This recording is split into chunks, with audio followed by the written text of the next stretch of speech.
अभी मच्छी मार के हो गया, तो अभी पकड़ा है खाना। मच्छी भी इधर साफ हो गया, मच्छी है मतलब। हाँ, ये तो इतना आज खाएगा, ज़्यादा आदमी नहीं है, 4 आदमी है। तो ये है टेढ़े टेढ़े मेढ़े अभी पहुँचा है फिलहाल के लिए। तो मछली में टांगा हुआ थाप के रखा है, लेकिन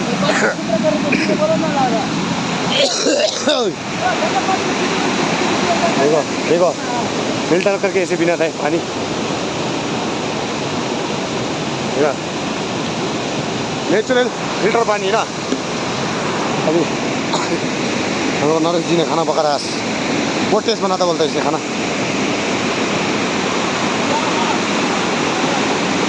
ये मछुआरा छोटा से लोरी घूमता है, तो ना थोड़ा ही बोलना पड़ेगा।